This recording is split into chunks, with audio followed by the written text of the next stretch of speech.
Welcome back. World Wetlands Day reminds us that wetlands are far more than, scenic landscapes. They're vital lifelines for people, birds, and biodiversity. To mark the occasion, guided walks are taking place in both Windhoek and Swakopmund, offering the public a chance to explore local wetlands, learn about migratory birds, and understand how these ecosystems connect to global flyways. Joining us to tell us more is Samantha Matjila, Senior Marine Coordinator at the Namibia Nature Foundation. Good evening and welcome. Good evening, Nina. Thank you so much for being here. Thank you for having me. Let's start with the basics, Samantha. For somebody listening who may not, fully understand why are wetlands so important to our environment and our daily lives, explain it to them. Sure. Thanks for the question. I think what I'd start off with probably is first explaining what a wetland is, for those who may not be very well familiar with the term. So when we're talking about wetlands, we're basically talking about special features where water is covering an area of land, and this could either be annually or seasonally. And these are highly productive, provide highly productive habitats. And for example, we have rivers and lakes and ponds, for example, and lagoons. Yeah. Bringing back to specific wetlands in Namibia, so I'll give examples of two of them, which the general public are very well aware of. So we have namely the Walfish Bay Lagoon, and we also have Sandwich Harbour, that are examples of wetlands locally. The Walfish Bay Lagoon, we know that it is an important habitat and site for large populations of resident birds, which includes Southern Africa's flamingos as well. Then we have Sandwich Harbour, which again also is important for shorebird migratory species. And because of also its unique features, the dunes, the type of vegetation it provides, and freshwater springs, it is also an important source of food for other wildlife species and marine species. Yeah. So collectively, one can say these wetlands form important components of our Benguela ecosystem, which also forms a way of protecting our coastlines against erosion, flooding, and preserving, the wealth of the resources that we have access to as food and for these species that rely on these safe spaces. Yeah. This year's World Wetlands Day activities include guided walks in Windhoek and Swakopmund, as I mentioned in the intro. So what can participants expect and experience during these walks? So for the day, participants can experience being introduced and engaged with nature directly. The walks will be guided by experts who are very well familiar with the importance of these wetlands, the species also identified within these wetlands. They will take them through being able to identify them, highlighting also the importance and significance and the role that these birds play for the health of our ecosystems and how we as people also benefit from these areas. Yeah. Migratory birds are big parts or big focus of this initiative. Samantha, why is Namibia's wetlands so crucial along, global migratory flyways? Yeah, so Namibia is special because it provides a very unique, reliable, and high quality of resting place, but also a feeding place. Because of our very rich Benguela current and ecosystem, they're very important food sources for global species that migrate along these paths from the East Atlantic and inter-African flyways as well. For many of these birds, they travel thousands and thousands of kilometers. So they need places where they can rest, refuel, and recharge. And these habitats provide, those important sources of food where they can regain the strength to continue those very long journeys to sustain them. From a conservation perspective, what are some of the biggest threats currently facing wetlands in Namibia? So if we're looking at specifically the two wetlands that I've mentioned, these areas also neighbor or are directly close to and linked to port sites, port towns. And some of the immediate threats include pollution, mainly. Pollution caused by industrial activity, pollution caused by expansion, in trying to continuously develop these port areas. but also negligence, oftentimes from the public, discarding of waste, being very negligent in the way that we dispose of our waste material is important, because these are things that affect the quality of the water. Yeah. Once the quality of water is affected, I mean, these is also sources of water that we consume, the food sources that we consume from the water, fish, for example. If there are disturbances within those ecosystems, we lose, access to being able to also experience the precious nature of our environment. Yeah. Our guided tours, tour boats, we won't be able to see the dolphins and the whales that are quite a spectacle within these areas. And then other factors include further tourism disturbances where there's often off-road driving, and this is why it's so important that we have also clearly marketed areas where there are reasons why they've been demarcated away from being accessible to humans, because they provide important nesting grounds for bird populations, for example, as the Damara tern, which is an important endemic species to Namibia. And then other factors which include climate change, rising sea levels, just to name a few. Yeah. How does the work of the Namibia Nature Foundation contribute to protecting wetlands and marine ecosystems more broadly? The NNF supports the wetland work through awareness raising. That is a very key and critical part of the work that we do. And also through our partnerships and collaboration with the communities as well. An important part of that is really trying to raise awareness about the importance of this work, getting that buy-in, and also trying to just build and establish local stewardship and ownership of these areas. Yeah. Why is public participation, even on events like this, the guided walk that you'll be doing, important in driving long-term conservation and some behavior change? I think it's important because when we have our general public participating in events like this, it allows for direct engagement. I often find, and I've had experiences where people often don't know about these areas, and there's a need just to introduce them, create that awareness and sensitization of it. Once you get to engage directly with nature, you develop and build a relationship. And once you also understand the value of these areas that we are speaking about, there's an appreciation that you develop, and naturally, we safeguard and protect those things that we value and are important for us. So that is one thing and one way in which I see, or I can highlight the importance of, having the public participate in this. We pride ourselves in, the magnificent landscapes and habitats that Namibia provides, and it's only so much value that we can add through, ourselves as people, taking ownership of that and voicing and showing that importance through our behavior, that it is evident that, we do take safeguarding of these spaces very seriously. Yeah. Well, for somebody who's interested and would like to get more information and register, etc., how can they go about doing that? And then you can just also leave Namibians with a message as we approach World Wetlands Day. Sure. So we, surprisingly, our registration has currently closed.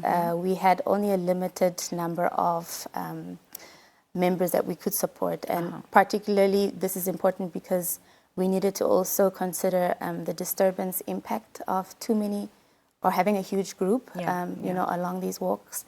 However, in future, we are hoping, once momentum builds and once, we have the support from the public and partners, that this would be an activity that continues from year to year. This is the first time we're starting this, so we can then better prepare and accommodate, larger groups and facilitate better walks where everyone is included and can participate. Yeah.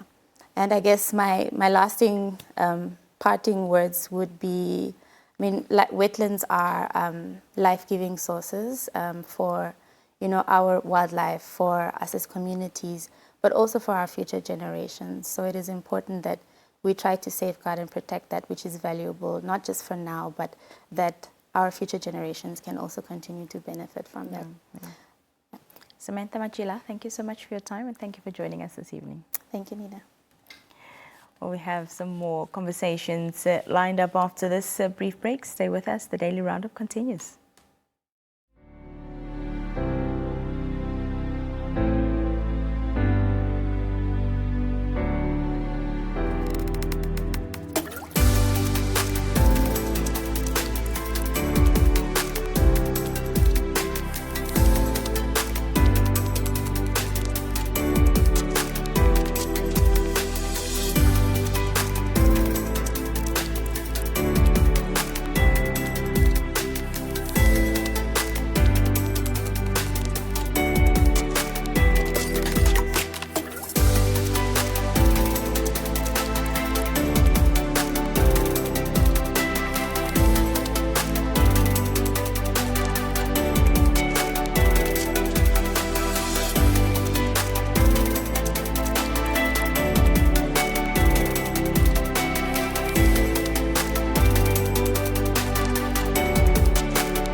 Welcome back. Well, leprosy remains one of the most misunderstood diseases, often surrounded by fear and stigma despite being curable. We're joined by Dr. Clementine Kabono now, Acting Senior Medical Officer at the Nkuru District, as we prepare to commemorate World Leprosy Day under the theme, Leprosy is Curable, the real challenge is stigma. The commemoration is set to take place on the 30th of January in the Kavango West region. Dr. Kabono, good evening and welcome to the Daily Roundup. Good evening. Thank you very much. Well, Dr. Kabono, I hope we can hear each other clearly through this conversation. But to start with, what exactly, is leprosy and how common is it, today still, particularly in Namibia? So leprosy is a chronic medical condition which is usually found in the mouth and nose of patients or people. And then what happens is this infection, once you cough onto someone or you sneeze onto someone, you can transmit it through chronic and many years of contact. And then it goes onto the skin, and then the nerves is what it affects. Usually on the skin, it causes pimples or papules. And then after some time, it goes into the nerves, usually the peripheral nerve, which ends up causing cartilage being absorbed by the body, which now ends up causing the amputation or self-amputation of the toes, fingers, sometimes even it causes sudden nose, and then even amputation of the ears. That is basically what leprosy is. And then the numbers, we are still facing a few of cases in the country at large, and then the region also. Currently, in the region, we have about 5 confirmed cases. That to note its leprosy, the moment we note even just one case, it becomes terrible for us. Well, talk to us a little bit about what the early signs and symptoms of leprosy are that people should be aware of. So the early signs, usually, just like I explained earlier, what leprosy really is, it usually causes a pupil pigment that is usually lighter than your own skin or hyperpigmented. And then that pimple does not grow, it's not painful. Even when you touch around that pimple or pupil, you won't feel any, there's no sensation in that area. And then with time, it keeps on going for many years. So many of the patients end up missing it because it's a painless, and it's to some of them it comes non-disturbing. That's why most of the time it's missed. And then some of the signs also is you can have a wound that is not healing for a chronic time, for a long time. And then that wound, even though we keep treating it at the hospital, it's not improving. And when you touch around that wound, it's usually also painless. And then the other thing is tingling and numbness in some areas of the body, usually peripheral areas, which is usually the toes and the fingers. And most of the patients end up with being cut or being pricked by something, but they don't even feel. So basically, it's just about loss of sensation also in the peripheral area. Those are some of the most earliest signs. But after a chronic time, that's when there will be now the obvious signs that we usually all see, which is the self-amputation of the toes and the fingers. Well, this year's theme, highlights that leprosy is curable and that, the real challenge around this is the stigma. How does this commemoration help address the stigma in our communities? The commemoration day, usually what happens is before we reach the day itself, there's awareness that we do. From the hospital side, we include all the communities at large to try and teach what really is leprosy, what are the signs, what are the symptoms, is there treatment. And with this, at least we are able to spread out the word that definitely leprosy is curable. And then in that same manner, it's when you give the signs, just like I explained, somebody might be noticing that, okay, these are some of the signs that I've been having. Like, for example, last week I gave a radio talk on leprosy. I've already started receiving patients that were having these symptoms. We are able to diagnose them early. We are able to treat them early. So the commemoration day also allows us to be able to reach out to the people that already have the disease, so that they can feel that the government at large, the Ministry of Health, healthcare workers, we do care about them and we want to be able to cure them and be able to go back to their houses and do contact tracing to prevent further spread of the disease. So that's why it's very much to keep on commemorating this day so that the healthcare education reaches to the patients or everyone at large. Sometimes it might be your neighbor, but you heard it from somewhere. You are able to bring them next to the hospital and they are able to get treatment and it can be cured. And then we are able to prevent patients reaching the late stage of the self-amputation of the toes, which is what they are usually used to see.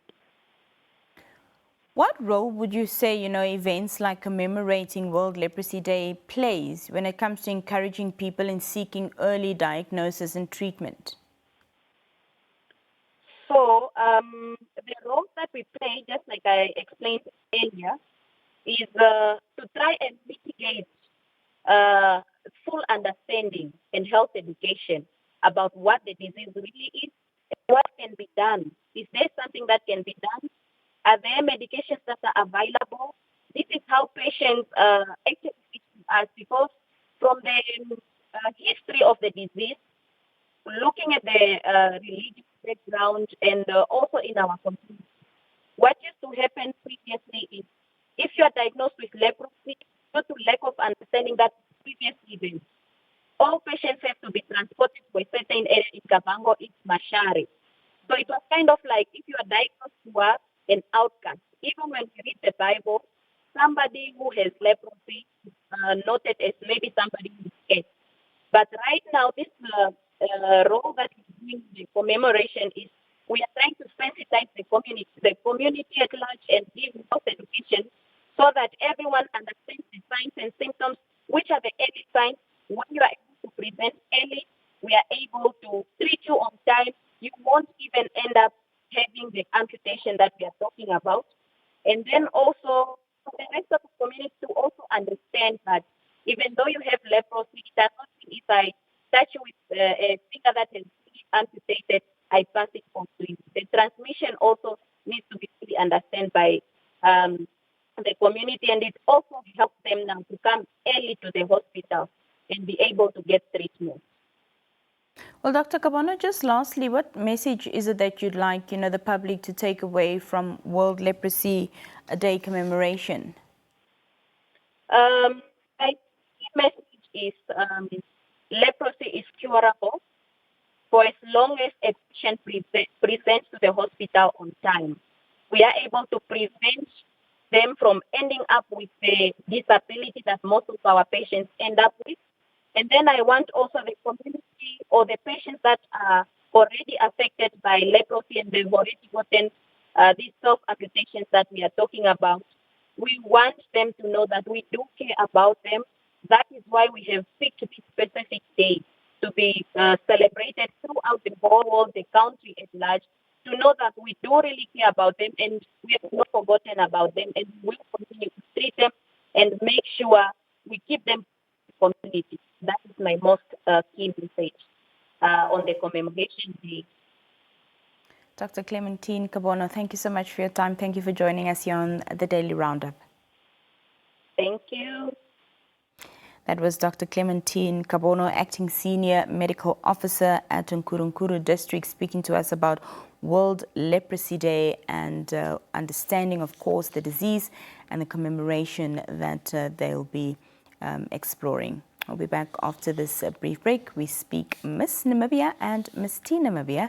Stay with us.